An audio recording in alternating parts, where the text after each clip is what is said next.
Арун долдугар жарны галым için жилин хаврин тэргун сарын шиненегини беликте саң одуру итегелте хамбин арун лакшынды баралхаңа карчыбайга жилекең уилес бухнен даатхаңа улаң утотот зочулжу байгылы нурин эрек талжалан тайлын амрыха айылылд уржван буду да тур арюсалын зочу буду да тур эрихим уилчилулык таныге Борхам бакшыңага уйкадестед газруду волохаллаг шиммендилсың люмбини, адестеда жарн хашорин собрага, талылтугусың кушинагар, гегерсым бодигая-дах монголсум, анхо дөргүн унани сургалаң альсың сарнат арюнгангымурың энткин неслил дели, Непалин Катманду хотудар айылың, алдырта Тадж-Махал узыка арюслин айылды өрінзалы. Ариуслин зочу буду да тур. Өрхөмөзөгчтэй та бүхэнд өнөөдрийн хурамдыг өргөмөрье. Дэвис телевиз Будда продакшны хамт олон үзэгч олон та бүхэнд зориулсан профессионал холбогдлолтой төгс хөлийн дурсгал газруудаас бэлтгэсэн аялын нэвтрүүлгийн өргөмөрьтэй. За энэ удаа бид бүхэн өндөрлөгтний амар амгалан амьдрахын их үндсийг тавьсан Бурхан багшийн гол намтар цадигтай холбоотой түүхэн газруудаар хийсэн энэ замын тэмдэглэсэн өргөмөрж байна. За энэ удаагийн бидний маршрут бол бүгд найрамд Хятад улсаас цаашаа Чиндул хас за мөн одоо Непалийн Катманду чиглэлээр эхэлсэн байгаа. Ингээд бид өхөн Гямлан салбар улсын дээгүүр нисэр Катманду хотыг зорингоцсон. За Гямлан салбар улс бол манай гаригийн хамгийн өндөр ноён өргөлөдөр бүрдсэн дэлхийн дээгүүр газар байгаа. Хойноос урагшаа 1000 орчим км, зүүнээс баруун тишин 2500 орчим км энэ асар уудын талбайг хамарсан далайн түвшнээс 4500 орчим метрийн өндөр төрөвцсөн гайхамшигтай сайхан өндөр улс юм. За Катманду хот бол Гямлан салбар улсын өөр өөр газар оршдог. 30 орчим сая хүн амтай Непал улсын нийслэл ийм газар байгаа. За эргэлчин мөргөлчдийн хувьд бол хамгийн түрүүн зорин өчтөг газар бол Катманду хот дахь 60 хашрын суург буюу ам улсын суург хэмээх нийшний эртний төвөд ийм суург байдаг. За энэ одоо сурганы түүх бол их сонин хөөрмөц түүхтэй. Зарим хүмүүс бол энэ сургыг бол хүсэл биелүүлэх сург ингэж нэрийдэдэг. Аврал даатгал одуулсан шин сүжгээр залбирсан хэн бүхний одоо хүсэл нь биелдэгэ хэмэдэг юм учиртай. За яагаад тэгдэг вэ гэхээр сург барих болсон шалтгаан нь эртээр цагт нэгэн 4 футын эмэгтэй хаандаан би нэгэн сург бүтээх гэсэн юм хэмээн айлтгал өргөсөн байдаг. За үүний хариуд бол хаан бэр сургаан бүтээх хэмээн зарилгэлж ингээд тэр эмэгтэй бол 4 хүнийхээ хамтар сург бүтээх ажилд шамдан орж ингээ бүтээж эхэлсэн байна. За тэр үед бол ноёд баядууд бас үүнийг эсэргүүцэж хаандаа Монгод өргөл айлтгал өргөж за энэ харц эмэгтэй сург бүтээгээд байна. Үүнийг болиулаа хэмэж. Энэ үед бол хаан нэгэнт би ам алдсан учраас энэ хүмүүстээ бүтээх ёстой хэмээн альцсан байдаг. За ингээд хааны зарилгаар бүтсэн учраас ам алдсан хэмээн ингэж ярьдаг.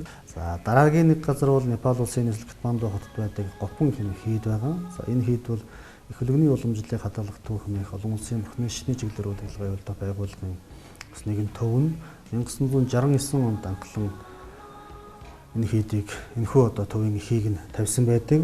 Ламан Иши хэмээх одоо хураг байр Ламазов Баримбучигийн хамтаар энэ одоо төвийг байгуулж анхлан одоо байгуулсан тэр цаг үеэс эхлээд 1971 оноос эхлээд бурхны шнийг сонирхож судалсан барууны тусгтнуудад зориулж сургалт явуулдаг. Бурхны шнийг илрүүлэх үйлсэд хичээн зүтгэж ирсэн.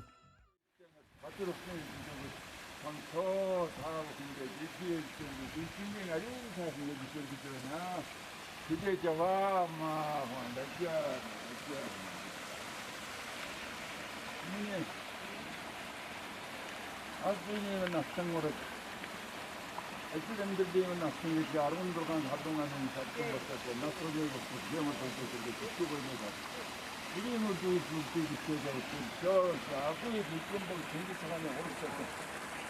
오르는 사이 몽고통이 이름을 듣고 있고 기분이 가 이름을 두고 있어서 이대한적으로 나름만 불렀어.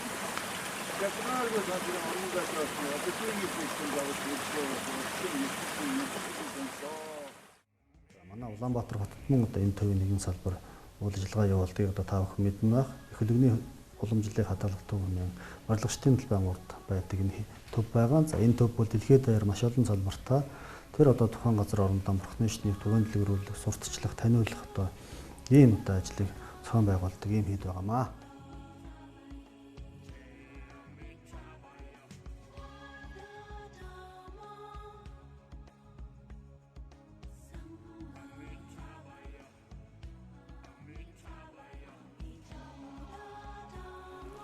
Катманду хот бол Гямлан рууны өвөр эвэр газар өндөр уулын бүсэд оршдог учраас тэгш одоо талбай хомсдоо ерөнхийдөө одоо уулын дээшээ доошоо өсөж руудсан ийм өвөрмөс тогтцтой ийм газар байгаа. За хүн амын хувьд бол сая гаруй хүн амтай хэмээдэг. За нийтдээ Непал улс бол 30 гаруй одоо сая хүн амтай. Хүн амын ихэнх нь хийн дэшинтэй, 90 орчим хувь нь бол одоо хийн дэшинтэй. За бусад 10-аад хувьд нь бол буддийн шинтэн. За мөн одоо бусад одоо шашны шүтлэг бишрэлтэй одоо ийм хүмүүс амьдардаг гэсэн ийм нийтлэг мэдээлэл байдгийн байна. За цаг агаарын хувьд бол үндсэндээ халуун дулаан уур амьсгалтай ийм газар байгаа. За далайн чиглэг халуун дулаан уур амьсгалыг Гямлан рууны өвөр хэсэг хүрээ тогтдог бол за хойд зүгийн одоо сэрүүн уур амьсгал Гямлан рууны ар одоо хурц тогтдог ийм байгалийн өвөрмөцтэй тогтцсон өвөр хэсэгт нь очдог ийм газар байгаа. За Катманду хот дахь дараагийн бас нэгэн түүхэн газар бол Соёмбо нат хэмээх энэ суурга байгаа. За энэ бол мөн эртний түүхтэй ийм суурга. Бурхан багшийн үеэс өмнөгч Түрүүчийн одоо Буддагийн үед байсан хэмээн одоо түүх аман домогчиг байдаг. За Соёмбо хэмээх энэхүү одоо нэрийн утга бол өөрөө бүтсэн хэмээх юм утгатай юм байлээ. За анх энэ хөндийд тэр чигтээ нуур байж тэр нууранд бадам лимфа цэцэг дэлгэрээд тэр лимфа цэцгээс бол маш сайхан тийм гэрэлт ялгарч цацарч түгдэг байсан байна. За тийм учраас тэр одоо нуурыг зорж санаартнууд хуургууд ирж гэгэрэл бясалгал үлддэг ийм газар байж. За энэ үед бол өнөөгийн Уг Байрамгтад дулсан утай уулнан заларч ассан манчир хуйлгаан бэр уунийг мэдрээд өөрийн одоо хөх орслонгоо хөлөглөн хятад төвдийн одоо дээгүүр нисэн хурж очиж энэ одоо газрын байц байдлыг ажиглаж өөрөө одоо тэрхүү эрч хүчээс хүртээд ингээд энэ их ус өгөө болох юм бол энэ цөөн хідэн хүмүүнд бас нийт олонд бол тусдаа хэрэг болох юм байна гэх юм ингэж бодоод тэр одоо нуурын усыг одоо ширгээх одоо зам хөлийг үлдэж за ингэснээр одоогийн Катманду хотын оршин тогтнол байна Катмандугийн хөндөй одоо буй болж за мөн тэр одоо лимфан одоо цацарсан их гэрэлгээ хамгийн одоо өндөр хэсгийн тэр овоо ууланд шингэсэн гэж үздэг. За тэр газар нь бол энэхүү Соёмбо нот хэмээх энэхүү суургыг бол хөтөн байгуулсан юм домогтон байлээ. За тийм учраас игээрэл эргэл мөргөл үлдэх гэсэн төгс гэгэрлийн чандад хүрэх гэсэн дотоод сэтгэлийн амар амгаланг олох гэсэн дэлхийн олон эргэлчин мөргөлчин сүсгтнүүд зорин ирж энд аврал даатгал одуулдаг их хугацаагаар бясалгал бүтээл үлддэг ийм учиртай ариун дагшин газар байгаа. За сүсгтнүүдийн хувьд бол зүүн талаас 365 гишүүр бүхэн шатаар өгсөн гарчирж за энэ одоо хөндлөн тавьсан том очир хоёр талдаа хоёр арслангаар хамгаалуулсан одоо энэ талаас нь одоо эргэл мөргөлийн зан үйлийн үйлддэг юм учиртай юм байна. За энд бол ганц бурхны шинтэн гэхгүй хиндэ шинтнүүдийн бас аврал даатгалан одуулдаг зан үйлийн үйлддэг юм сүм хэдүүд байх жишээ нь за мөн түүнчлэн эргэлчин мөргөлчин жуулчин гэж олон байдаг учраас тэдгээр зорин ирж буй хүмүүс төрүүлсэн гар урлалын зүйлс бурхан шний холбогдолтой эдэлгийн зүйлс за мөн элдв төрлийн одоо Гямлан дээгүү Непалийн одоо сонин содон газар нутгийн тухай бүтээсэн бүтээлүүд гар зургууд гих мэтчлэн ийм худалдаа үйлчлэгээний газрууд нэлээд түгээмэл байдаг.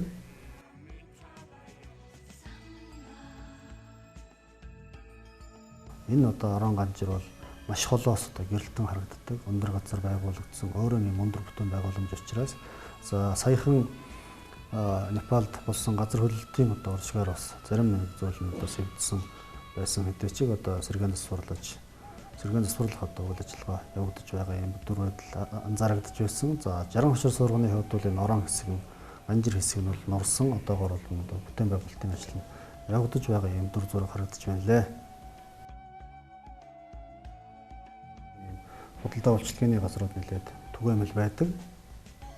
За ер нь бол одоо непалчуудын хувьд гарын урвал ихтэй эртээр үеэс одоо манай ард түмэн балбын дарахны балбад шийсэн гэдэг одоо юм сайхан хилцүү хүртэл гарсан байдаг. Тийм учраас Непалийн урчууд бол ер нь бол их нарийн мэдрэмжтэй, уран тансаг, ийм сайхан зүйл бүтээдэг гэдэг нь бол эртээр үеэс алдартай юм байлаа. За тийм учраас энэ одоо чиглэлийн одоо бүтээлүүдийг бол зарим ирсэн хүмүүсийн хувьд бол үздэг, хардаг, сонирхдог, худалдаж авдаг бол ийм байдал бол бас нэлээд ажиглагдаж байна.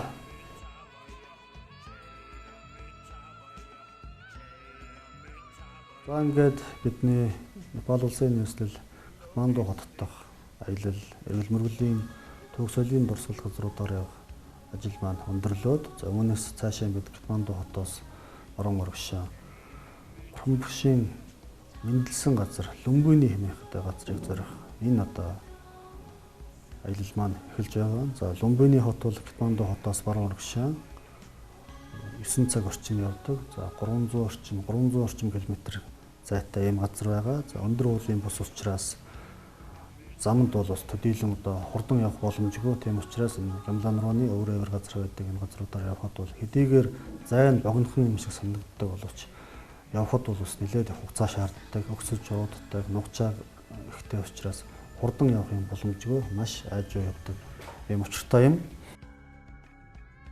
За Лүмбүнигийн хувьд бол орчны шинтнүүдийн хамгийн их зорон очдог гол одоо төвхөн соёлын одоо дурсгалт юм газар байгаа. За Бурхан Багш таалал төгсхийн өмнө өөрийн шавнартаа миний одоо аль дүр сургаалыг сонсхийг, үзхийг, надтай учрахыг хүссэн хинч байсан миний энэхүү одоо гол 4 газрыг зорон очиж эргэл мөргөл үлдэх хаваас надтай учирсан луга болно хэмээн ингээд зарлигласан байдаг. За тэдгээр газрын хамгийн ихнийх нь бол лагшин мэндэлсэн Лүмбүний хэмээх нь ариун дагшин газар байгаа.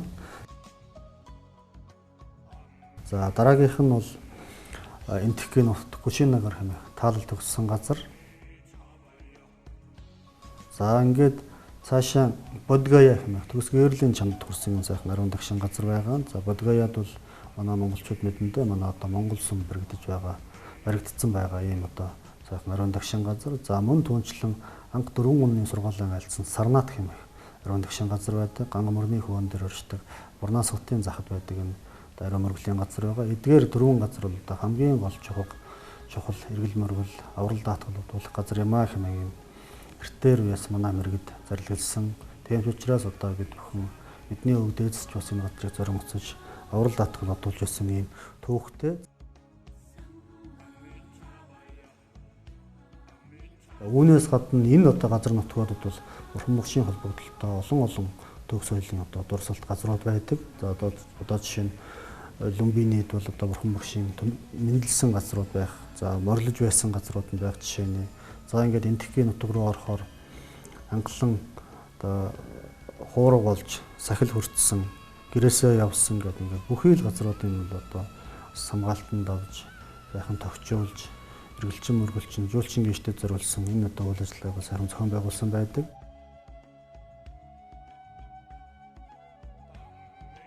За Лүмбүний бол анх 1997 онд ЮНЕСКО-гийн буюу Нэгдсэн үндэсний байгууллагын соёлын хувьд одоо бүртгэгдсэн.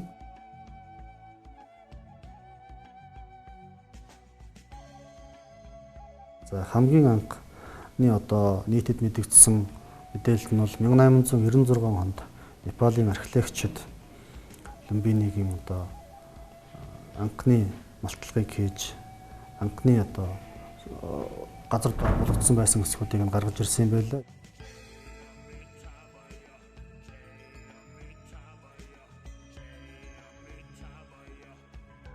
Түүхэн цаг хугацаанд олон зуун жилийн өмнө бүтээн байгуулагдсан бүтээн байгууламжууд хожим эмтгэхт Бурхны шнээс хойш орж ирсэн төрөмгийлэгчдийн одоо нөлөөгөөр устдаж өгөө болох түүнийг одоо газар болох энэ одоо үйл ажиллагаа нэлээд эрчимтэй явагдсан юм байна лээ. За 19 дугаар зууны сүүлээс эхлээд ер нь Бурхан Багшийн холбогдлолтой эртний төв соёлын одоо дурсгалт газруудыг нээж илрүүлэх энэ үйл ажиллагаа бол Непал энэтхэхт нэлээд одоо амжилттай явагдаж бидүүгээ бид бүхний эргэл мөргөл үйлдэлтэй гол бүх газруудыг сурвалжлан олж нээж тогтжуулж, улсын хамгаалтанд авч, улмаар цаашлаад эзэн үндэсний байгууллагын соёлын өд бүрдэх энэ үйл ажиллагаа нэлээд эрчимтэй явагдсны үр дүнд эдүүгээ бүхэл бүтэн цогц юм одоо мөрөглийн маршрут бол одоо хэдийн одоо бий болсон. Энэ маршрутаар өнөөдөр энэ дэлхийн олон эргэлчин мөгөлчин гэж Бурхны шашны айлбар сургаалыг сонсдог, сүсгэлдэг, биширдэг хүмүүсийн хувьд эргэл мөргөл үлдэх юм сайхан боломж бий болж байгаа. За тэдгээр одоо маршрутуудаас одоо хамгийн түгээмэл цогц маршрут бол одоо жишээ нь бид бүхний зорчилж буй нөхөө зам юм. За бид бүхэн Непал улсын Катманду хотод эргэл мөргөлийн гол газрууд болох Жаран хашрын суурга, Гопон хэд, Соёнбанот суурга тэргүүтэн энэ одоо газруудаар эргэл мөргөл үлдээд эндээс нь цаашаа Лумбины хотод хүрэлцэн очиж Лумбинид бол одоо Бурхан багшийн лагшин мэндэлсэн ариун тагшин газар байдаг. Бурхны шинтэн улс орнуудын бүтээн байгуулсан сүм хийдүүд байдгийн. За энэ сүм хийдүүдээр орж эргэл мөргөл үлдэх, аврал даатгал бодуулах энэ одоо зам уулыг үлддэг. За үүнээсээ цаашлаад энэ тгийн хил рүүгэн ороод Кушинагар хэмээх Бурхан багшийн таалал төгссөн юм газар байгаа. За энэ газар мөн ялгаагүй Бурхны шинтэн улс орнуудын бүтээн байгуулсан сүм хийдүүд байна, сурах шүтээнүүд байна. Эдгээр газруудыг очиж харж, сонирхож, аврал даатгал бодуулж эргэл мөргөл үлдэх. За эндээсээ цаашлаад Кушинагараас Наландр хэмээх 2000 гаруй жилийн түүхтэй Бурхны шашны том их сургууль байдгийн. За энэ их сургуулийн туурийг үзэж тэнд бас одоо аврал даатгал үзүүлэх юм зам үлд. За мөн цаашлаад Бурхан багшийн одоо хуурга болсон газар, за чандрыг хайлсан газар, за мөн түүнчлэн бэлэг бэлгүүний зүрхэн буюу Ширүүний хэмээх Бурхан багшийн хоосон чанарын хамгийн гол үзэл унлаан айлдсан энэ одоо ном байгаа. Одоо манай өгдөд цул тас цогцолсон уулс хэмээн одоо бичиг номонд дурдсан байдаг. Төвдөр жаргал хүмбийн 90% гэдэг энэ одоо сайхан Ражгэр хэмээх газар байдаг. Энэ уулын очиж аврал даатгал бодуулдаг, эргэл мөргөл үлддэг.